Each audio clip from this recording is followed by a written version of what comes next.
Hello everyone. स्वागत है आप सभी का आज के इस वीडियो लेक्चर में। आज के इस वीडियो लेक्चर में हम कक्षा 11वीं के विषय राजनीति विज्ञान के अध्याय नागरिकता के बारे में पढ़ेंगे, जानेंगे नागरिकता प्राप्त करने के क्या क्या संसाधन हैं, किस तरह नागरिकता त्यागी जाती है, नागरिक और विदेशों में क्या अर्थ है। तो आइए शुरू करते हैं इस वीडियो लेक्चर को और जानते हैं नागरिकता के बारे में। नागरिकता को समझने के लिए हम नागरिकता की कुछ विशेषताओं की चर्चा करेंगे, जिससे व्यक्ति एक नागरिक बनता है। जो व्यक्ति राज्य का सदस्य हो और जिसे राज्य की ओर से कुछ अधिकार मिले हों तथा राज्य के प्रति कुछ उत्तरदायित्व भी रखता हो, ऐसे व्यक्ति को हम नागरिक कह सकते हैं। नागरिकता की दूसरी विशेषता, किसी राज्य अथवा देश की पूर्ण सदस्यता ही नागरिकता कहलाती है। आंशिक रूप से वहाँ रहना नागरिकता का प्रतीक नहीं माना जा सकता। नागरिकता से अभिप्राय एक ऐसी राजनीतिक समुदाय की पूर्ण और समान सदस्यता है जिसमें कोई भी भेदभाव नहीं होता। मतलब किसी राष्ट्र के नागरिकों के बीच कोई भेदभाव नहीं होता। राष्ट्रों ने अपने सदस्यों को एक सामूहिक राजनीतिक पहचान के साथ ही कुछ अधिकार भी दिए हैं और इसी कारण से उस राष्ट्र से संबंधित व्यक्ति अपने आप को वहाँ का नागरिक मानते हैं। जैसे भारत का नागरिक होगा तो वो खुद को भारतीय मानेगा, जापान का नागरिक खुद को जापानी, और जर्मनी का नागरिक खुद को जर्मन कहेगा। तो ये इसके अतिरिक्त नागरिकता की जो और विशेषताएं हैं उनके ऊपर हम चर्चा करते हैं। नागरिकों को मतदान या आस्था की स्वतंत्रता होती है। उन्हें न्यूनतम मजदूरी और शिक्षा पाने का अधिकार शामिल है नागरिकता में। नागरिक आज दिन जिन अधिकारों का प्रयोग करते हैं उन अधिकारों को प्राप्त करने के लिए उन्हें लंबे संघर्ष करने पड़े, और इसकी शुरुआत हम 1789 के फ्रांसीसी क्रांति से मान सकते हैं, जब नागरिकों के अधिकार की शुरुआत हुई थी। और दक्षिण अफ्रीका में समान नागरिकता प्राप्त करने के लिए लंबा संघर्ष इत्यादि, ये नागरिकता प्राप्त करने के लिए जो संघर्ष किए गए उनके उदाहरण हैं। नागरिकता में नागरिकों के आपसी संबंध भी शामिल हैं। इसमें नागरिकों के एक दूसरे के प्रति और समाज के प्रति जो दायित्व निश्चित किए गए हैं उनको सम्मिलित किया जाता है। नागरिकों को देश के सांस्कृतिक और प्राकृतिक संसाधनों का उत्तराधिकारी और न्यायशी भी माना जाता है। तो ये थी नागरिकता की विशेषताएं, जिनके आधार पर हम किसी व्यक्ति को नागरिक घोषित कर सकते हैं। अब हम देखेंगे विदेशी से क्या अभिप्राय है, प्रवासी से क्या अभिप्राय है। विदेशी ऐसा व्यक्ति है जो किसी अन्य राज्य का नागरिक होता है और अस्थायी रूप से किसी दूसरे देश में रहने के लिए रहता है। ऐसे व्यक्ति को विदेशी व्यक्ति कहा जाता है। जैसे भारत का व्यक्ति किसी दूसरे देश में अस्थायी रूप से रह रहा है, या किसी दूसरे देश का व्यक्ति भारत में अस्थायी रूप से रह रहा है, तो भारत में विदेशी के रूप में रह रहा है। अब हम बात करते हैं प्रवासी से क्या अभिप्राय है। जब व्यक्ति काम की तलाश में एक शहर से दूसरे शहर या एक देश से दूसरे देश में जाता है तो उन व्यक्तियों को हम प्रवासी के व्यक्ति कहते हैं। निर्धन प्रवासियों का अपने अपने क्षेत्रों में स्वागत नहीं होता। मतलब कि ऐसे प्रवासी जो निर्धन होते हैं, गरीब होते हैं, और जब वो अपने स्थान पर पहुंचते हैं, जो उनका पैतृक स्थान है, वहाँ पर उनका उस तरीके से स्वागत नहीं होता जिस तरीके से एक अमीर प्रवासी का स्वागत होता है। तो ये था प्रवासी और अमीर और गरीब प्रवासियों के सम्मान में अंतर, स्वागत में अंतर। अब हम बात करेंगे संपूर्ण और समान सदस्यता। इसका मतलब है कि नागरिक को देश में जहाँ चाहे रहने, पढ़ने, काम करने का समान अधिकार, अवसर मिलना तथा सभी अमीर गरीब नागरिकों को कुछ मूलभूत अधिकार और सुविधाएं प्राप्त होना। ये था नागरिकता में संपूर्ण और समान सदस्यता। अब हम बात करेंगे नागरिक और विदेशी में अंतर की। नागरिक और विदेशियों में किन आधारों पर अंतर किया जाता है, नागरिक के पास क्या अधिकार होते हैं, विदेशी के पास क्या अधिकार होते हैं, नागरिकों के क्या कर्तव्य होते हैं, विदेशियों के क्या कर्तव्य होते हैं, उनकी चर्चा करेंगे। देखते हैं। सबसे पहले नागरिक है राज्य का स्थायी सदस्य होता है, विदेशी अस्थायी सदस्य होता है। नागरिक को राज्य से सामाजिक और राजनीतिक अधिकार प्राप्त होते हैं, जबकि विदेशी को इस तरह का कोई अधिकार प्राप्त नहीं होता। नागरिक राज्य द्वारा जितने भी मौलिक अधिकार दिए जाते हैं उनको प्रयोग करने का अधिकारी होता है। इसके विपरीत विदेशी मौलिक अधिकारों से वंचित रखे जाते हैं। कुछ मूलभूत अधिकार हैं वो विदेशियों को भी मिलते हैं, लेकिन बहुत सारे ऐसे मौलिक अधिकार हैं जो सिर्फ नागरिकों को ही प्राप्त होते हैं। नागरिक अपनी अचल संपत्ति का क्रय विक्रय कर सकता है, विदेशी इस अधिकार से वंचित रहते हैं।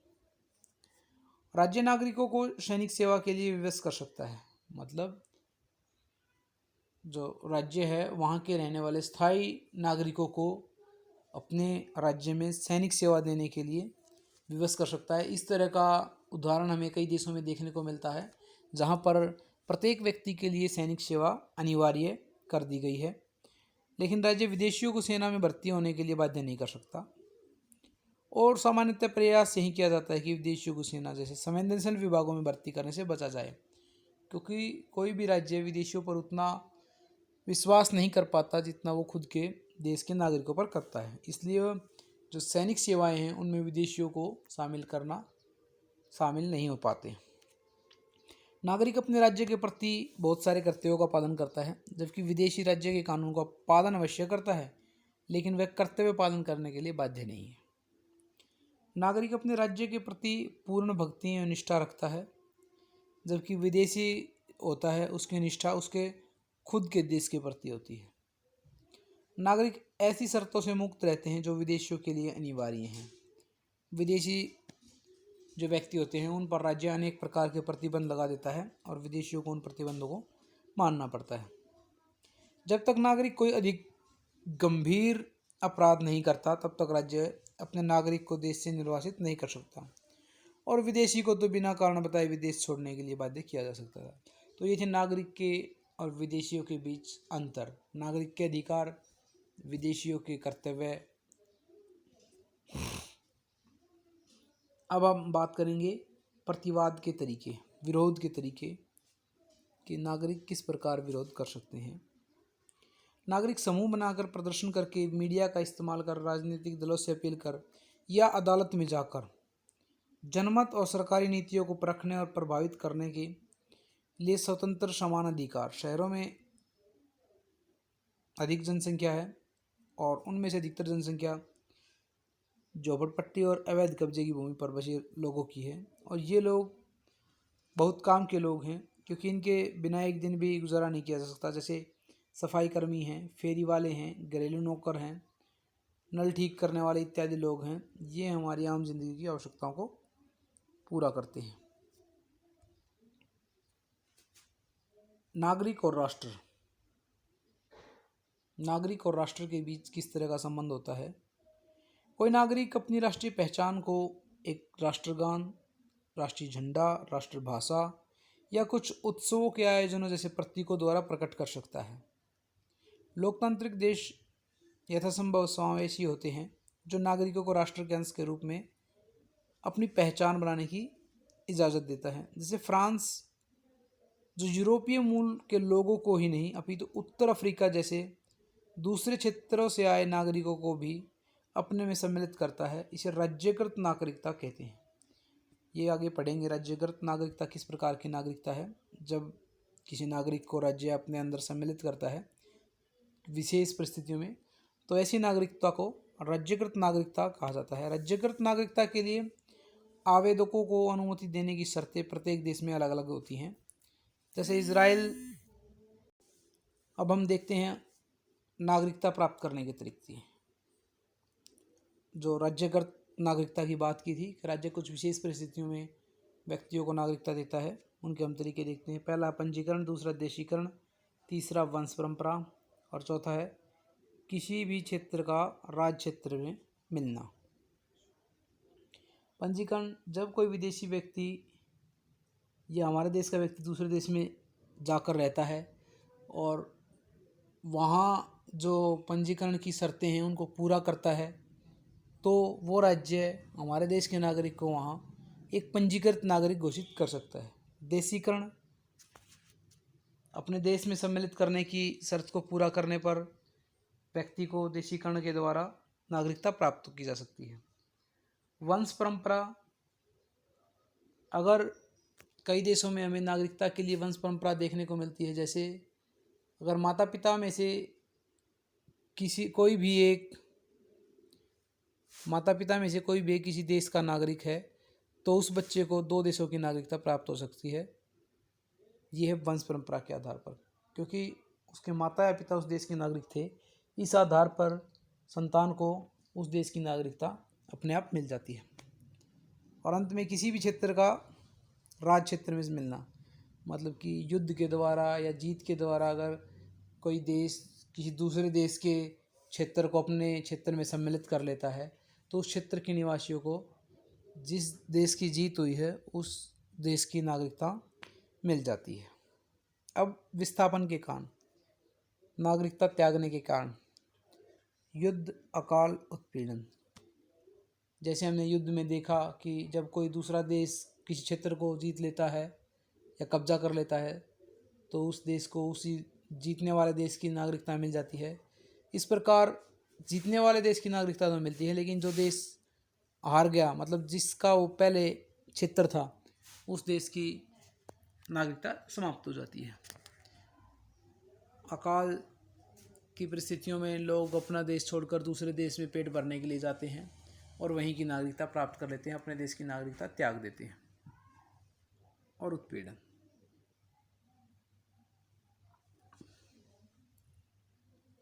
जब किसी देश में किसी व्यक्ति का, नागरिक का लगातार लंबे समय तक उत्पीड़न होता रहता है तो वह व्यक्ति उस देश को छोड़कर दूसरे देश में सम्मिलित होने के लिए चला जाता है, वहाँ से अपनी जगह छोड़ देता है। अब हम देखते हैं शरणार्थियों का अर्थ। विस्थापन के कारण मतलब अपना स्थान छोड़कर दूसरे स्थान पर जाने वाले लोग हैं। तो विस्थापन के कारण जो लोग न तो घर लौट सकते हैं और न ही कोई देश उन्हें अपनाने को तैयार होता है, तो वे राज्य विहीन या शरणार्थी कहलाते हैं। जैसे भारत में शरणार्थियों की समस्या काफ़ी लंबे समय तक चलती रही है। जब पाकिस्तान में पूर्वी पाकिस्तान को लेकर, यानी कि जो वर्तमान समय में बांग्लादेश है, उसको लेकर समस्याएं चल रही थी, तो वहाँ से तंग आकर बहुत सारे शरणार्थी भारत में आकर बस गए थे और वो अभी भी भारत में ही बसे हुए हैं। इसके बाद एक और विषय है सार्वभौमिक नागरिकता। हम मान लेते हैं कि किसी देश की पूर्ण सदस्यता उन सबको उपलब्ध होनी चाहिए जो सामान्यतः उस देश के निवासी हैं, वहाँ काम करते हैं या फिर नागरिकता के लिए आवेदन करते हैं। किंतु नागरिकता देने की शर्तें सभी तय करते हैं। अवांछित नागरिकता से बाहर रखने के लिए राज्य ताकत का इस्तेमाल करते हैं, परंतु फिर भी व्यापक स्तर पर लोगों का देशांतरण होता रहता है। नागरिकता के प्रकार देख लेते हैं। जन्म के आधार पर प्राप्त होने वाली नागरिकता मैंने बात की थी। अगर कई देशों में इस प्रकार का कानून हमें देखने को मिलता है, अगर कोई भारत के औरत विदेश में गई है और वहाँ उसने संतान को जन्म दिया है तो उस संतान को वहाँ की नागरिकता प्राप्त हो जाती है। यह जन्म के आधार पर प्राप्त नागरिकता। इसके अलावा राज्यकृत, हमने बात की थी, विशेष परिस्थितियों के कारण राज्य द्वारा नागरिकता प्राप्त की जाती है और विशेष परिस्थितियाँ थी वो पंजीकरण, देशीकरण, वंश परंपरा और राज्य क्षेत्र में मिलना इत्यादि। इसके बाद है इकहरी नागरिकता। भारत जैसे देशों में हमें देखने को मिलता है कि नागरिकों को एक ही नागरिकता मिलती है, जबकि कई दूसरे देश हैं, अमेरिका जैसे, वहाँ हमें देखने को मिलती है दोहरी नागरिकता। वहाँ पर राज्य की अलग नागरिकता और देश की अलग नागरिकता, एक देश की नागरिकता, एक प्रांत की नागरिकता। जबकि भारत जैसे जो देश हैं वहाँ पर एक देश में रहने वाले सभी देशों की नागरिकता एक ही होती है, इसे कहते हैं इकहरी नागरिकता। और दोहरी नागरिकता अमेरिका जैसे देशों में हमें देखने को मिलती है। नागरिकता प्राप्त करने के तरीके। विवाह के द्वारा किसी विदेशी व्यक्ति के साथ शादी करके हम वहाँ की नागरिकता प्राप्त कर सकते हैं, या कोई विदेशी व्यक्ति भारत में शादी करके यहाँ की नागरिकता प्राप्त कर सकता है। लंबा निवास, बहुत सारे देशों ने नागरिकता देने के लिए यह कुछ शर्तें, नियम, कानून बनाए हैं कि 7 साल रहने के बाद, 9 साल रहने के बाद, 10 साल रहने के बाद व्यक्ति को उस देश की नागरिकता प्राप्त हो जाती है। गोद लेना, अगर विदेशी दंपति किसी व्यक्ति को गोद लेते हैं तो उस बच्चे को वहाँ की नागरिकता मिल सकती है उसके माता पिता के आधार पर। संपत्ति खरीदना, इसके आधार पर नागरिकता बहुत कम मिलती है, लेकिन ये भी कई देशों में कानून है, वहाँ संपत्ति रखने पर आपको वहाँ की नागरिकता मिल सकती है। सरकारी सेवा देने पर भी नागरिकता मिल सकती है। और विजय या हस्तांतरण, हमने बात की थी, जब कोई देश दूसरे देश के क्षेत्र को जीत लेता है तो उस क्षेत्र के नागरिकों को जीतने वाले देश की नागरिकता मिल जाती है। अब है नागरिकता त्याग के तरीके, किस तरह नागरिकता खत्म होती है। त्याग पत्र, जब व्यक्ति अपनी इच्छा से नागरिकता के लिए त्याग पत्र देता है कि मैं इस देश की नागरिकता छोड़ना चाहता हूँ। विवाह, जिस तरह विवाह के द्वारा किसी दूसरे देश की नागरिकता मिलती है, उसी तरह दूसरे देश में जाने से और दूसरे देश की नागरिकता प्राप्त करने से अपनी जो पुरानी नागरिकता है वो समाप्त भी हो सकती है। अनुपस्थिति, जिस तरह हमने देखा था कि लंबा निवास करने से किसी देश में वहाँ की नागरिकता प्राप्त हो जाती है, उसी तरह लंबी अनुपस्थिति से किसी देश की नागरिकता भी समाप्त हो जाती है।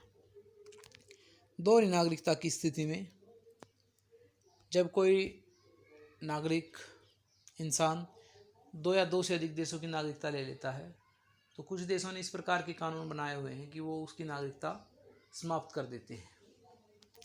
विदेश में नौकरी करने से भी नागरिकता समाप्त हो सकती है। भारत में भी इस प्रकार के कानून हमें देखने को मिलते हैं। देशद्रोह पर भी व्यक्ति की नागरिकता छीन ली जाती है।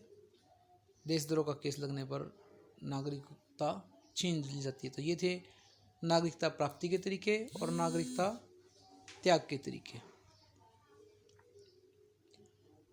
सर्वव्यापी नागरिकता, पूरे विश्व की एक नागरिकता होना, इस संदर्भ में अनेक विद्वानों के पक्ष और विपक्ष इस प्रकार हैं। पक्ष में हम देखते हैं वैश्विक नागरिकता। विश्व व्यापार संगठन में संयुक्त राष्ट्र संघ के अनेक देश सदस्य हैं। इनके मध्य आदान प्रदान होता है। उनका केवल यही प्रयत्न रहता है कि सभी देशवासी अपनी पहचान त्याग कर विश्व नागरिक बन जाएं। वैश्विक नागरिकता नहीं है। संयुक्त राष्ट्र